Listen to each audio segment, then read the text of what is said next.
ఏంటి సుమనా, ఏంటి రోజు special? Hi all, welcome to Sumahas vlogs. ఇవాళ నేను no onion no garlic curry చేయబోతున్నా. ఏం కర్రీ అంటే వంకాయ అండ్ సీమంకాయ. నాకు సీమంకాయ అంటే చాలా ఇష్టం అనమాట. ఒక 2 వంకాయలు 2 సీమంకాయలు ఉన్నాయి. ఏం చేద్దాం, సో 2 కలిపి చేద్దామని చెప్పి వంకాయలన్నీ చిన్న చిన్న ముక్కలు. ఈ కటింగే ఈ కర్రీకి స్కిల్ అనమాట. చూడండి, ఇవి వంకాయలు ఎంత చక్కగా కట్ చేశాను. తర్వాత సీమంకాయ కూడా కట్ చేసి పెట్టుకున్నా. చూసారా ఎంత చక్కగా కట్ చేశాను. ఇలా ఉంటే కొంచెం ఇంట్రెస్టింగ్ అనిపిస్తుంది కర్రీ తినడానికి. ఆ పక్కన ఏంటో చేసి పెట్టావే, ఏంటది? ఇది మామిడికాయ పచ్చి కొబ్బరి పచ్చడి. ఈ రెసిపీ చేయలేదు యాక్చువల్లీ, నెక్స్ట్ ఎప్పుడైనా చేసి చూపిస్తాను. నాకు మామిడికాయ రెసిపీస్ అంటే ప్రాణం. ఇంక ఇప్పుడు తిరువాతకి ఆవాలు జీలకర్ర వేసేస్తున్నాను. ఆయిల్ కాగిపోయింది బాండ్లీలో. ఇంక ఇది చిటపట అనిన తర్వాత ఫేవరెట్ థింగ్ ఇంగువ. ఇంగు పడితేనే రుచి. అవి వేగిపోయినాయి. ఫస్ట్ మనం వంకాయ వేసి ఫ్రై చేసుకోవాలి. సీమంకాయ త్వరగా వేగిపోతాయి అన్నమాట. వంకాయ కొద్దిగా టైం పడుతుంది. సీమంకాయ కూడా బాగా లేతగా ఉంది కాబట్టి త్వరగా అయిపోతుంది. యాక్చువల్లీ సీమంకాయ బలిసింటే సీమంకాయ ఫస్ట్ వేసుకోవాలి. దీన్ని బాగా ఫ్రై చేసుకోవాలి.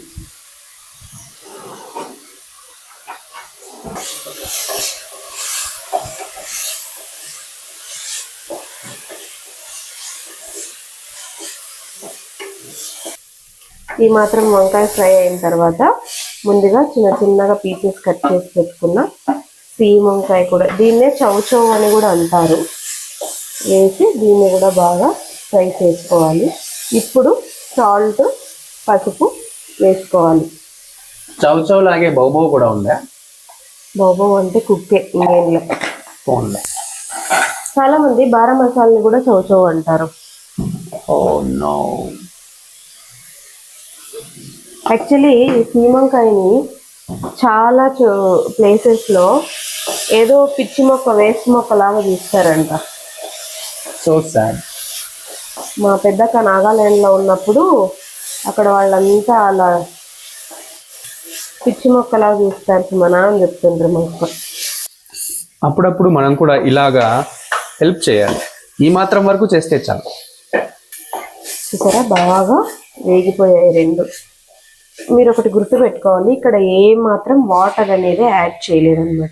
ఎందుకంటే సీమంకాయలోనే మనకి తేమ శాతం అనేది ఉంటుంది. ఇంకా కొంచెం గ్రేవీ లాగా, కొంచెం బాగా ముద్దలాగా ఫామ్ అవ్వడానికి టొమాటో వేసాను. ఇంక ఇప్పుడు టొమాటో వేసాను కాబట్టి టొమాటో వేగే వరకు మనం మూత పెట్టేసుకోవాలి. అప్పుడు అవసరమైతే కొద్దిగా వాటర్ వేసుకోవాలి, లేకపోతే లేదు. ఇదంతా ఈ ముక్కలతో మగ్గితేనే మనకు ప్రతి ఒక్క బయట రుచి బాగుంటుంది అన్నమాట. ఇంకా మూత పెట్టేసుకొని కాస్త లో ఫ్లేమ్లో మాత్రమే మగ్గించుకోవాలి. సో ఓపెన్ చేసి చూద్దాం మూత. వావ్,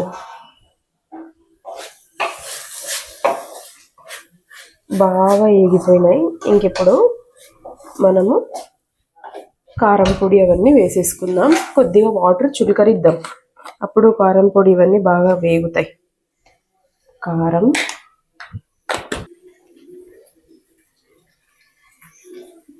ఏంటిది? కూరకారం. ఓ, ఇది ఇంతవరకు మనం రెసిపీ చేయలేదు, ఎప్పుడైనా చేద్దాం కూరకారం రెసిపీ కూడా. అలా ఎప్పుడైనా చేద్దాం అనేవి చాలా ఉన్నాయి. నిదానంగా చేద్దాం, అప్పుడే ఏం అర్జెంట్. తర్వాత ఇది బాగా ఉడకడానికి కొద్దిగా వాటర్ వేసుకున్నాం.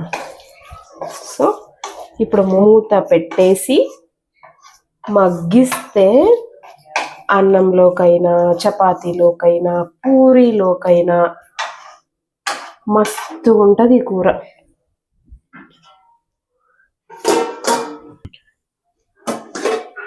ఎస్, మనకి స్మెల్ తెలిసిపోతుంది ఎంతగా ఉడికింది, ఎంత పర్ఫెక్ట్గా ఉడికింది అని. సో కూరగాయలు ఎక్కువ తినని వాళ్ళకి ఇలా చేసి పెడితే కర్రీ బాగుంటుంది. తర్వాత నో ఆనియన్ నో గార్లిక్ కాబట్టి మనం ఎప్పుడైనా దీన్ని చేసుకొని తినచ్చు. అది తినను ఇది తినను అంటూనే ఉంటారు, ఆ వెజిటేబుల్ తిన్న ఈ హస్బెండ్ లాంటి వాళ్ళు. సో అలాంటి వాళ్ళకి ఇలా డిఫరెంట్ అవన్నీ చేసి పెట్టండి. ఎందుకు తినరు, తప్పకుండా తింటారనమాట.